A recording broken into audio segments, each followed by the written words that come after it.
There, friends, Dave Paulides, Can Missing Project, copyrighted edition for our video channel. This is the Can-Am, Canadian American Missing Project. And that's how we started off. We started off by focusing just on those two countries, and we have definitely fanned out into a much wider breadth. 16 other countries we covered cases in. Today, we're going to cover a case from Great Britain, the UK. And in the same area where we're going to be covering this case, I've written about 3 other cases from the exact same area in Great Britain. Missing 411, a sobering coincidence, which you can get from our international distributors. They're called, you just Google Hancock House Publications or Hancock House Publishing.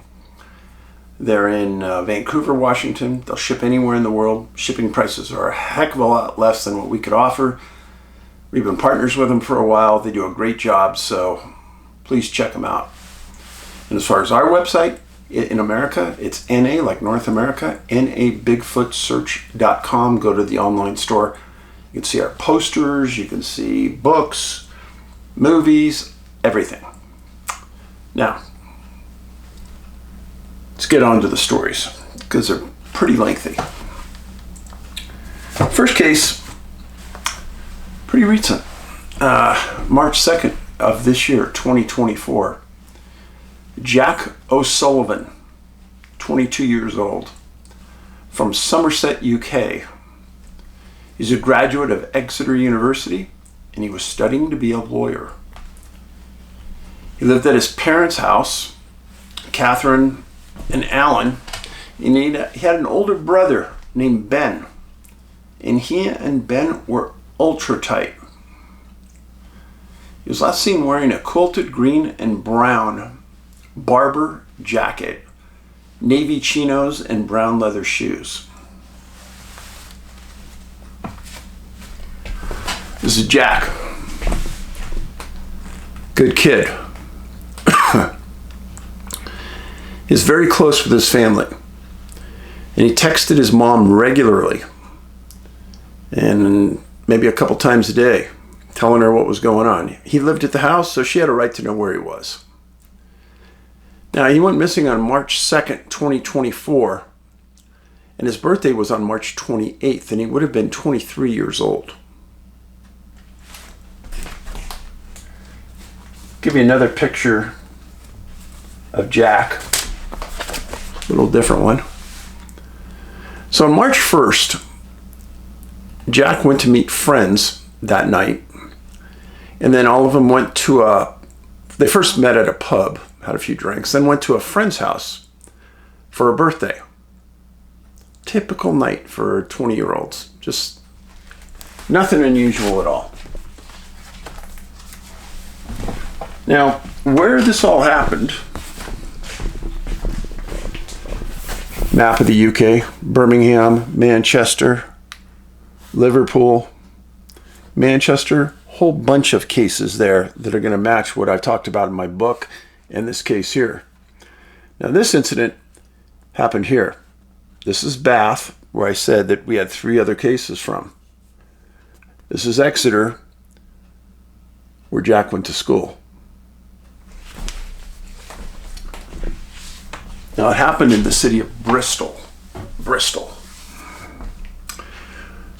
So he meets his friends. They meet at a pub. They decide that they're going to go to a friend's house and celebrate his birthday. They all go over there. Now it's March 2nd, 1:52 in the morning. Jack texts his mom and says, all is good. I'll find a ride home.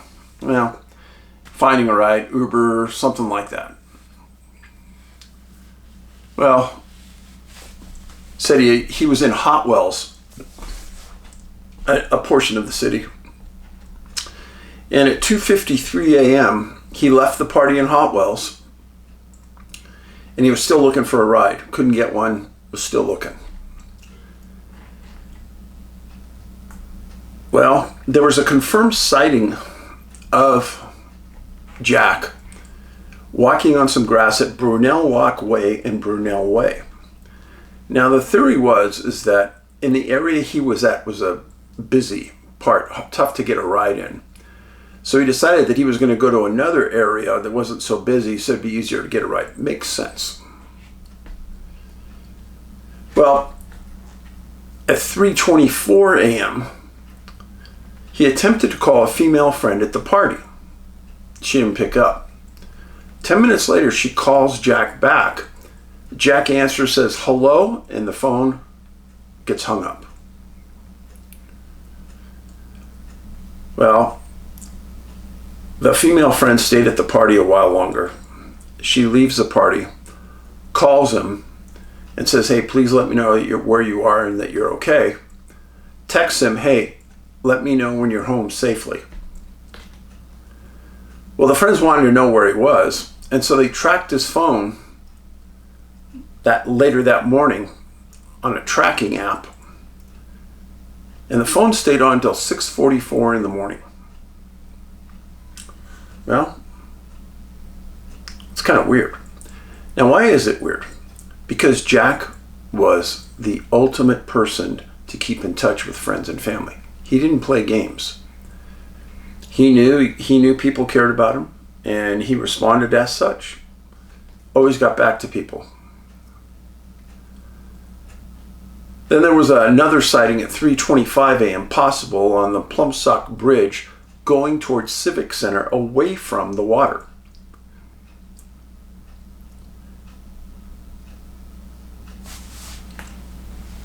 The track that Jack took was probably confusing to many. So this is Bristol, and at 2:53 a.m. he's at the party. He's trying to get a ride, he can't get one. So he starts walking down this direction, crosses a couple bridges, walks along Brunel Walk, and then cuts over here, does like a loop, still looking for a ride, and then cuts over here and is last picked up at 3:30 in the morning. So 1, 2, 3, 4 bridges he crossed. He was seen walking away from the water up in this area. Give you a closer view here. This is the Cumberland River. This is the River Avon. So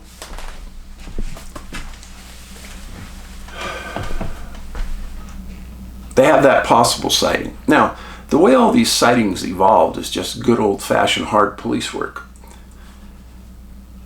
At 5:25 in the morning on March 2nd, Jack's mom wakes up at their house, realizes that Jack isn't home. That is not like Jack. Jack would never do that, and immediately gets nervous. Texts his phone, calls his phone, nothing. Now you're the parent, what are you going to do? They get a hold of their older son, Ben, who lives a short distance away, tells them, he comes over. They decide that they've got to call the police. Police come out, talk to him, explain that, young men do go missing every once in a while. They take all the representative information. They know he has a BOSS watch that he wears. He's got some fobs in his pocket, and he has his ID. Now the friends that tracked his phone, they tracked it at 6:44 in the morning to an address. Parents get involved, call the police. Police initially say they can't go to the address because nobody's seen him there. What? What kind of stupidity is this? Just recently, in Miami, some people lost their suitcases. Sometimes they just don't come back. Well, these people put a fob on it that transmitted a signal. And that signal came back to an address. Well, gee, guess what? The police went to that address. And it was somebody at the airport who stole the baggage. So these people, these police, not wanting to go to the address, I'm not sure if it's laziness or stupidity. But after a short, I guess, maybe lengthy discussion, they finally agree to go.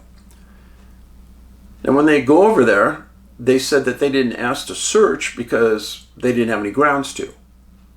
That would be incorrect. You could always ask to search. When somebody who's missing and their phone comes back to an address, that is what you call suspicion. Unless those people have a great answer about why they have that phone, where they found the phone, yeah, there's a lot of suspicion there.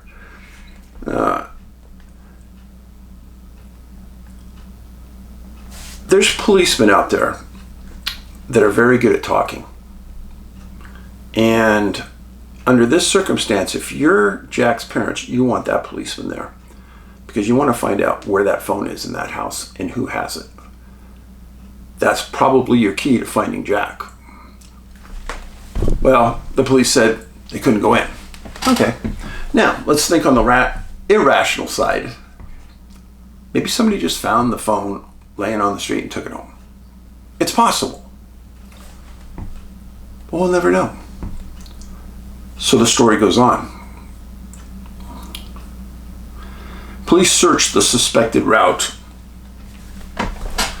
and they were pinging his phone trying to find out where he was going. So they walked it, they drove it, they stopped at bridges, they put divers in the water, they put sonar boats in, they took canines and walked the route. They were getting absolutely nowhere. Nowhere. And the mom and dad and brother are going nuts. Well, the police decide that they're going to try to interview every cab driver that was on duty that night. And they did interview 1,000 cab drivers, Ubers, etc. That's an amazing task to even get to those people. They want to see if they saw anything. They want to see if they gave Jack a ride. Anything suspicious. They got nothing. Then they went business to business, home to home, along the route that Jack took. And again, they're looking for CCTV footage. That's amazing that they did that. I'm telling you that a lot of missing persons cases, they don't do anything. And maybe they're trying to make up for them not going to the address. I don't understand, but they did do that. Well, they ended up reviewing about 100 hours of CCTV footage, and they found these points where they could confirm that he was along the route. Parents had a difficult time understanding why his phone was still turned on at 6:44 but turned off at 6:45. Now, April 23rd to the 25th of this year, the Friends organized searches along the route that Jack disappeared. He was loved. People cared about him. And they searched high and low for 2 days. Still got nowhere. July 19th, a couple weeks ago, his friends crowdfunded over $20,000 to get a reward going for Jack, trying to initiate some new leads. Because as of the filming of this video, they have almost nothing. Now the parents, his mom and dad said, we find the phone and we may unlock the answers. I think that's probably true, unfortunately. And my guess is they'll never find the phone at this point. Now, why do I bring this up? Why do we even talk about this story? Because aside from the phone being at that house or coming back to that address, his case matches to a T all of the cases I wrote about missing 411, a sobering coincidence. College graduate, 20s, clean cut, good person, never been in trouble, never been arrested. Probably had a few drinks that night. Obviously did.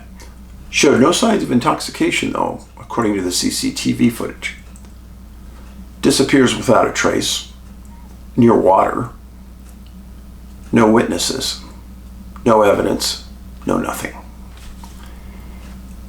In a cluster zone right near where 3 other people have disappeared, under very similar circumstances.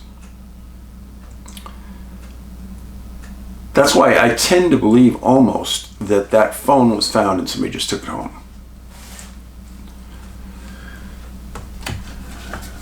If I was Jack's parents, I'd be going crazy. They raised a good young man. His brother said he lost his best friend. And Ben O'Sullivan, talking to you. I'm sorry. I'm sorry, Catherine and Alan. You didn't deserve this.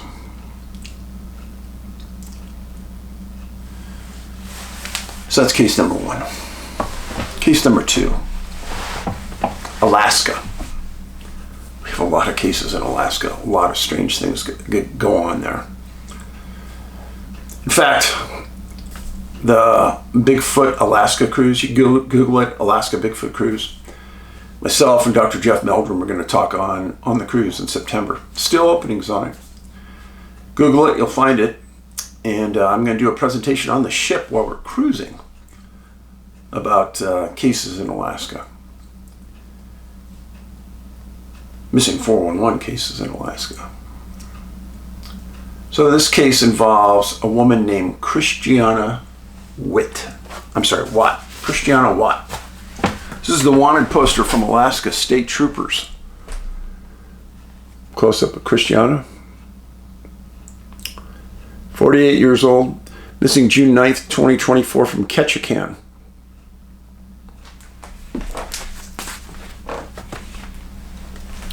If you've never been to Ketchikan, beautiful city. Really neat. She was employed by Ketchikan General Hospital. She was raised in Newark, California. Graduated Newark High School in 1993. Newark is a city in the San Francisco Bay Area, completely surrounded by the city of Fremont, where I used to work. Now, April 6, 2023, she married a man named Daniel Scular. Both of them met in Roseville. Daniel was the assistant superintendent of schools, had advanced degrees. The couple in Alaska lived very close to Ward Lake, north of Ketchikan.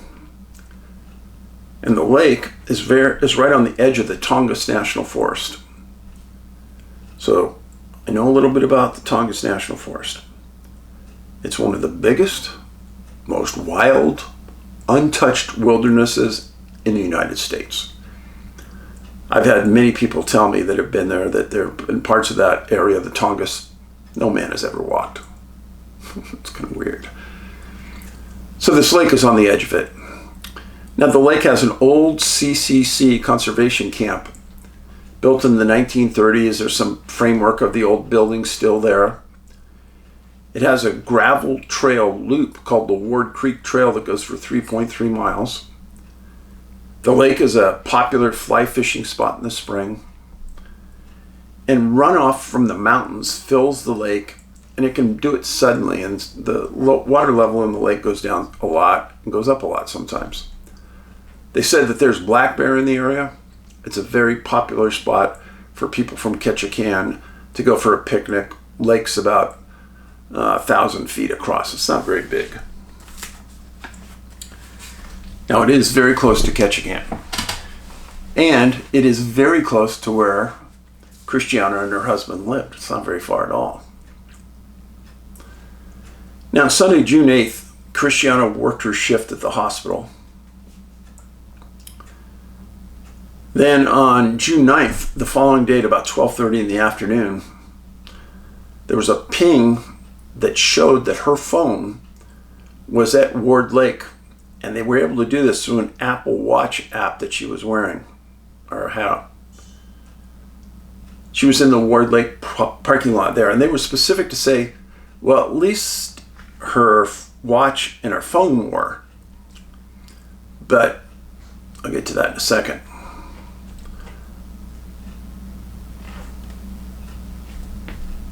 On June 9th, she was reported as a missing person.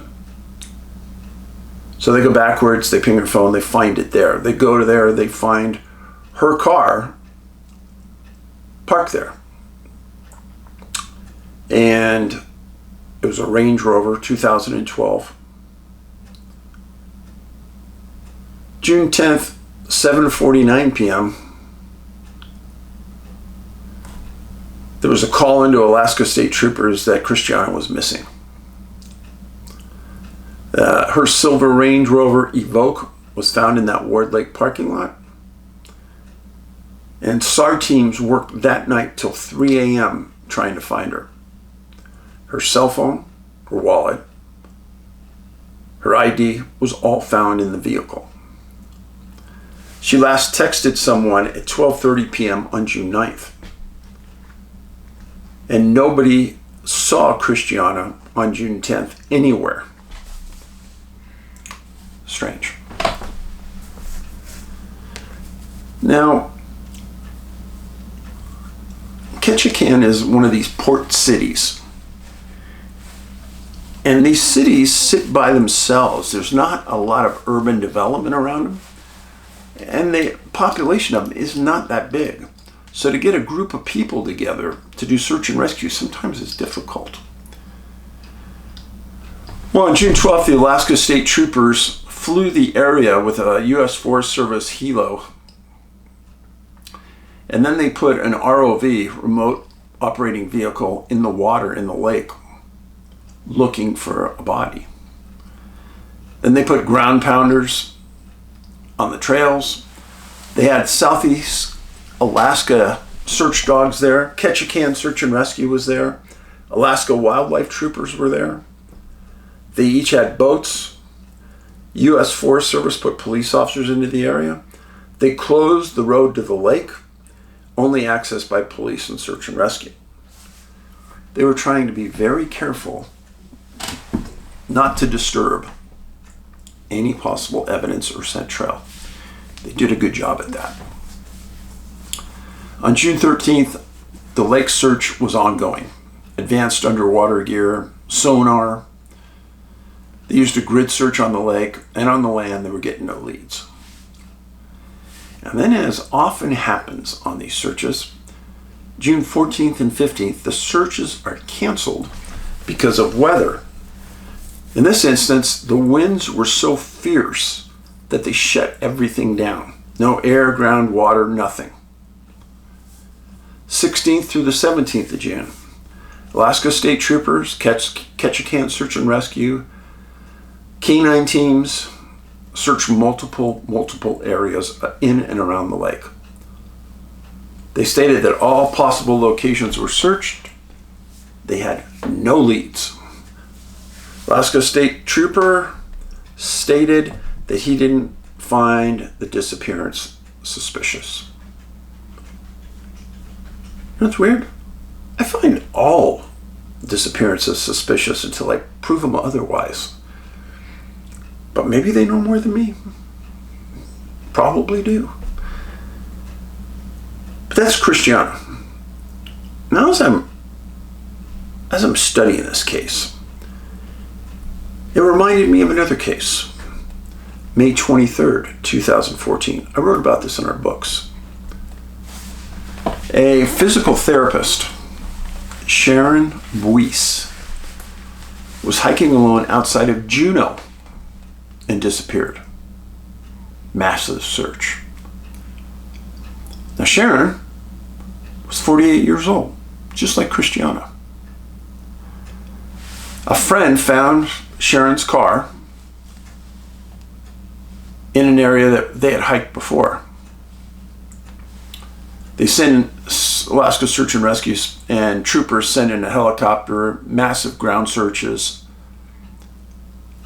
She was a super athlete. She had biked from the USA to Canada cross country. She was a super experienced hiker.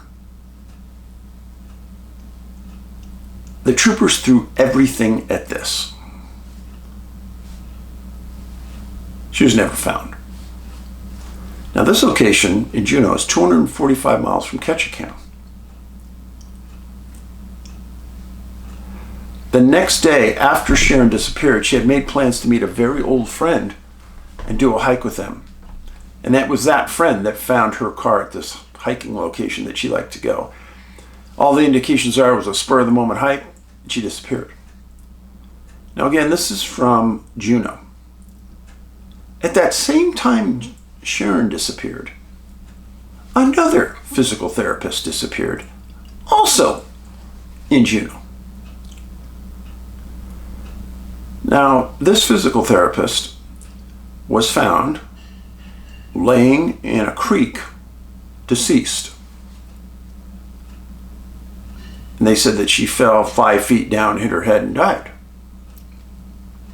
Now, this is one of those rare times where I may not be the sharpest knife in the drawer, but I do recognize when you have two women that disappear within the same city in a very small amount of time, you better look into that. So I looked into the background of Sharon and this other lady. And you know what I found? They grew up, they didn't know each other, they grew up in the same city adjacent to one of the Great Lakes. And that's one of the things that got us going on, are these people tracked for a lifetime by something, somewhere, somehow? Are they targeted because of the way they grew up or where they grew up? Or by their occupation? Now, I just told you about 3 women who disappeared, who worked at hospitals in Alaska. Not weird? Okay. Okay. I find it weird. Now, Alaska state troopers. I got to tell you that I want them searching for me. They have a ton of experience. They are committed. They have great equipment.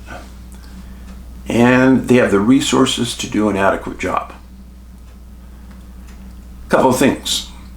If you disappear and they start looking for you, you just got to hope that they don't have other cases of other disappearances that reduce the resources that they can search for you. That's one of the keys to all of this. When, where, and how you disappear. Now, Christiana disappears around a lake, and they suspect she's in the lake. Well, unless they know something I don't know and they're not telling the public, then I'm not sure why they're focusing so much on the lake. The lake doesn't appear to have any big cliffs that you could fall into it, so I'm not sure what's going on. I'm sure there's a lot more to the story they're not telling us, but it's been since June 9th. They haven't found her. I'd be getting worried right now if I was her husband. And I have not heard him say one thing in the press yet. So, friends, thanks for being here. I just read a multitude of your comments. In the last month, there has been a huge influx of nasty comments. Some about you and what you post, and some about me and what I post. What I promised you here is a safe location to post and talk and be open and exchange of ideas. It would appear that somebody needs to monitor these comments, because somewhere along the line someone thought it was a great idea to come in and attack us. Well, as long as I'm reviewing the comments, it's not going to happen. I'll dispose of all of them. But there are times when I'm going to be gone, and I'm going to leave the videos up, and it is imperative that you watch those videos. You may not be able to comment, but what I do is I want you to watch. And then when the comments come back on, I want you to take notes on the videos. And when the comments come back on, place them all in there. And I'll go back through and we'll have the conversations we normally have. But we have to have that steady flow. So I will front end load these videos while I'm gone. And I hope you understand why. I hate trolls. I hate people that bother you or insulting to you. It's just not going to happen on my watch. And please make sure you are subscribed. Please. And make sure you're getting the notifications. I will post here every other day, like clockwork. And I'll try to give you the best product we can. You are appreciated. I can never tell you how much. But you are. Thank you for being here. Remember, be kind. Kindness is free. Kindness is contagious. Paulides out.